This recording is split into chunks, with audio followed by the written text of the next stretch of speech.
moving right along. Here's something I saw today. Another one of these things that French President Emmanuel Macron said on Friday that Europe should welcome refugees because it is a European tradition and honor. That's what the new French president said. What? Excuse me, but does he live in a vacuum? I mean, it's like everybody in Europe is saying that what a problem these refugees are. There's so many of them. They're coming in. They're crazy. But he said the refugees are not just any migrants, not economic migrants. They're people who are fleeing their country for freedom because of the war or the political situation. Was he reading off a definition of refugees? What's he doing there? Really, Macron? Come on, man.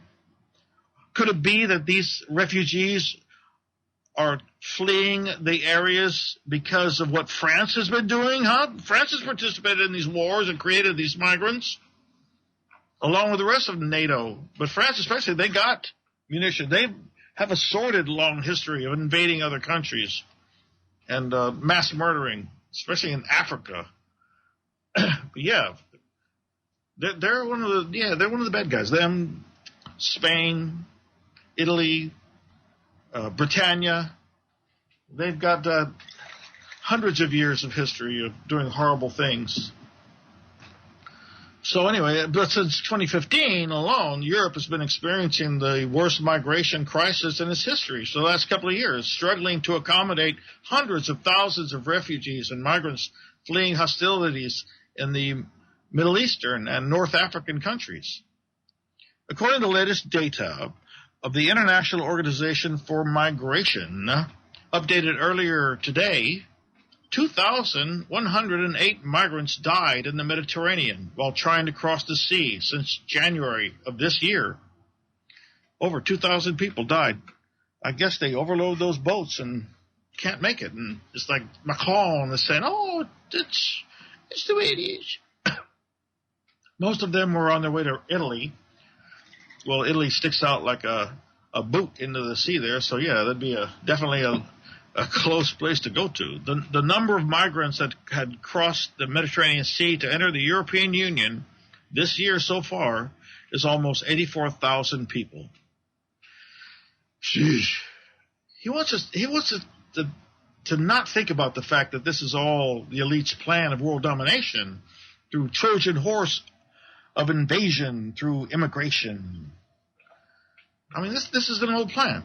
It's been going on for a long time. This is it's in their book of how to take over the world.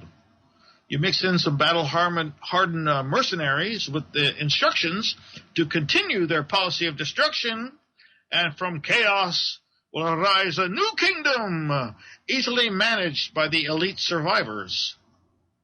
They come with the instructions to depopulate, kill off the useless eaters, the unwashed masses, wherever you find them. And who is this Macron guy anyway? Anybody ever heard of him before he ran for office? He kind of reminds me of Obama. He was like a nobody that was groomed by the elite masters of world domination that just all of a sudden showed up. Yeah, Obama was he was a protege of the guys who are pretty much running the planet, running our country, from our country, if you will. Yeah, he would sit at the knee of Kissinger, listening to Kissinger tell him old stories and how to rule the world and how to be a king of the United States. You know, it's contrary to media myths about this white knight that rode in on a white horse out of nowhere to save France. This character, he's had us an eye on high political office for at least a decade. Indeed, it appears Macron had been groomed by the powerful financiers for a very long time. Oh, yeah. He's been around. He's been doing this for a long time. This ain't his first day on the job. I'm telling you that. He was a graduate of ENA. That's the elite school that breeds France's future leaders. He came recommended by powerful alumni of the institution, including Francois Theron, a longtime Rothschild partner.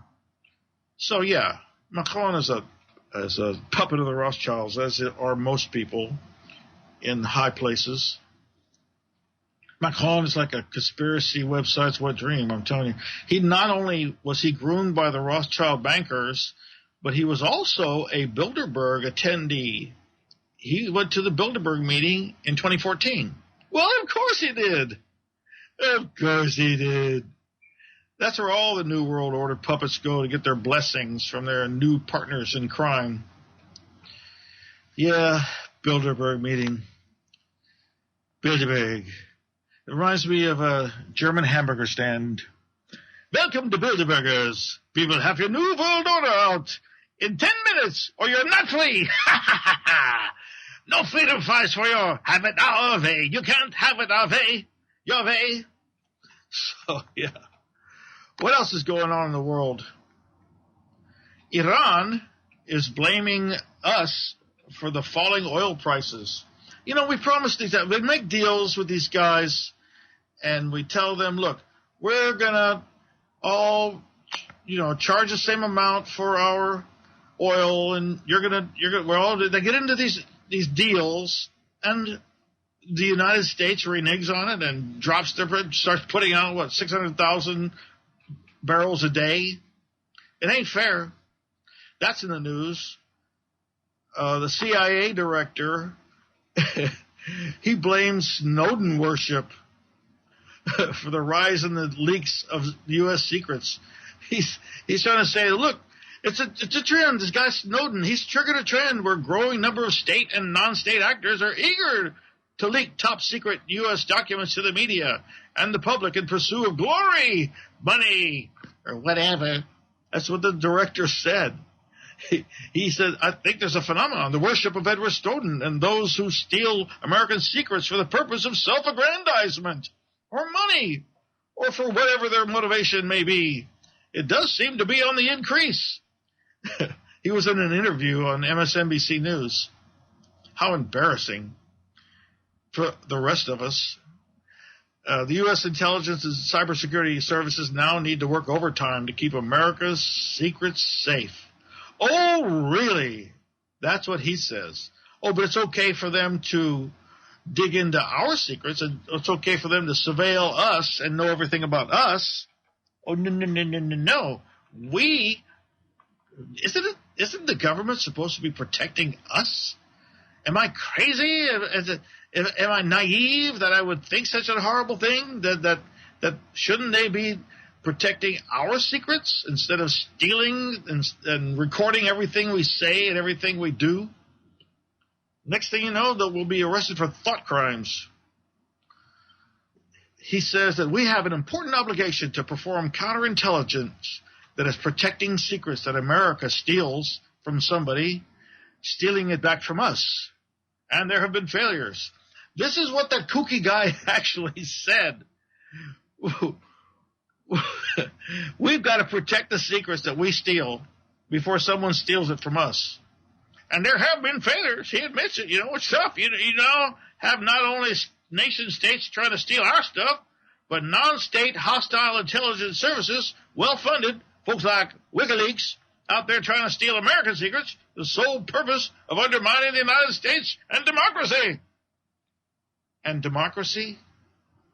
Oh, really? That's what he says. When Edward Snowden tweeted back, no. But it's no surprise the CIA is baffled to find the public respects those who reveal official crimes more than those who commit them. That boy, Snowden, you tell him. You tell him. What else is happening in the news recently? There's some interesting articles about Putin recalling the good old KGB days. I think maybe you should ixnay on the KBGA. We're trying to paint you in a good picture here. You're wanting to recall the good old days of the Soviet Union. What else is going on? Well, the Israelis are shooting at Syrian tanks, and the end of Ramadan happened, was that yesterday, I guess? No, it's today, isn't it? Yeah. It's the end of Ramadan. So those of you who have been celebrating Ramadan, assalamu alaikum, it's go out and eat yourself some nash, whatever it is, some baklava. Have some baklava on me. At any rate, I'm Marz Theron, and it's been a pleasure speaking with you this evening. There's just so much going on in the world, and wherever I see injustice, I'm going to try to expose it.